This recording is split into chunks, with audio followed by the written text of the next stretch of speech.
Salut.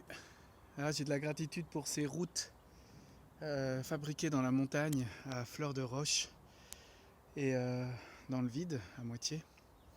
Pour les martinets alpins qui chantent, pour l'humain qui est capable de prouesses architecturales et de défis. Et pour mon enthousiasme là présent et le changement du coup d'énergie que j'ai depuis hier. Là j'avais envie de vous parler de cette fameuse vue de la chouette, ou ses yeux de la chouette. Donc c'est un vocabulaire que j'ai découvert en m'engageant dans l'appel du mentor. Donc c'est un vocabulaire euh, dont l'inspiration est le monde vivant, les animaux. Et le regard de la chouette, d'une certaine façon, c'est en fait si je mets mes mains sur le côté, comme ça je vais en mettre qu'une, il y a un endroit où si j'ouvre bien grand mon regard et que j'essaye d'avoir un grand angle, je vois ma main bouger là. Je peux faire ça aussi en hauteur, voilà. Et du coup, c'est ce grand champ de vision, c'est le champ de vision qu'a la chouette, et qu'ont les hiboux aussi, et qui leur permettent en fait d'avoir une vue globale. Et nous, dans notre monde moderne, on a plutôt tendance à être focus, à avoir le regard un peu toujours focalisé sur l'ordinateur, l'écran, la caméra comme maintenant, la route si on conduit, des choses précises en fait qui nous empêchent d'avoir une vue globale. Et l'inspiration du vivant, me conduit à faire le parallèle avec la permaculture, où on propose dans le design de permaculture d'avoir à la fois une vision globale pour avoir des actions locales. Donc de toujours d'avoir un regard très global, une vision un peu holistique des choses. Dans le vocabulaire de la connexion à la nature, on pourrait utiliser la vue de l'aigle, qui permet d'avoir le paysage en entier, et ensuite d'agir localement. Donc ça c'est en permaculture. On utilise aussi cette analogie avec le vivant.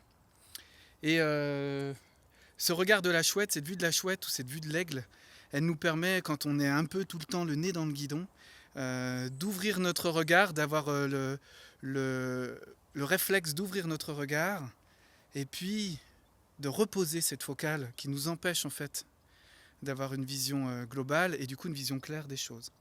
Si je dois faire un petit parallèle, là, je suis face à un mur que je peux escalader mais qui me bloque un peu toute ma vue globale.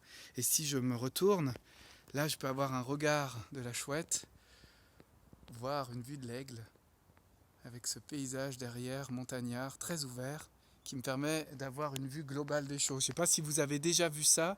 Des fois on voit des visites de sites, de lieux qui sont faits en drone. Et du coup on voit un paysage de fou, très joli. Puis quand on est sur place, qu'on va visiter le lieu en vrai avec ses pieds, on ne voit pas du tout le même paysage parce qu'on n'a pas cette vue de l'aigle ou ce regard périphérique. Le regard de la chouette, la vue de la chouette aussi, les yeux de la chouette, c'est aussi un endroit qui est intéressant pour neurologiquement se reposer, c'est-à-dire d'avoir une vision très large des choses. C'est reposer aussi cette focale-là qui nous amène à une concentration très aiguë et d'avoir une vue un peu plus reposante, puisqu'on voit l'ensemble, on ne peut pas être surpris. Et à la fois, on peut avoir des moments où hop, on bloque notre regard sur quelque chose qui a bougé et hop, on revient à notre vue de la chouette, à nos yeux de la chouette. Ces yeux de la chouette, je les utilise quand je suis à mon site spot. Vous regarderez, j'ai fait des vidéos sur le site spot, mais aussi quand parfois je suis un peu le nez dans le guidon et que j'ai la chance de quelqu'un me dise là t'es un peu trop dans ton truc Eric, et du coup je vais me poser à un endroit et j'essaie d'avoir ce regard périphérique des yeux de la chouette qui me permettent en fait si je le fais régulièrement, d'habituer tout mon corps, tout mon être à avoir ce regard périphérique. Parce que de nos jours, on est habitué qu'à avoir ce regard focus. Et du coup, prendre du recul, s'il n'y a personne, si on n'a pas habitué ses yeux à avoir une vision périphérique de la chouette, eh ben en fait, on n'y vient pas. Il faut que quelqu'un nous le dise.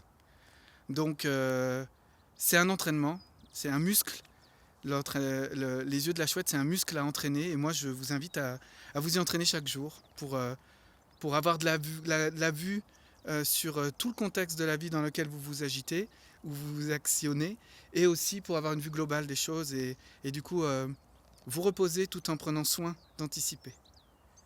Voilà. je vous laisse sur ces paroles et sur ce regard de la chouette avec ce paysage qui me ravit.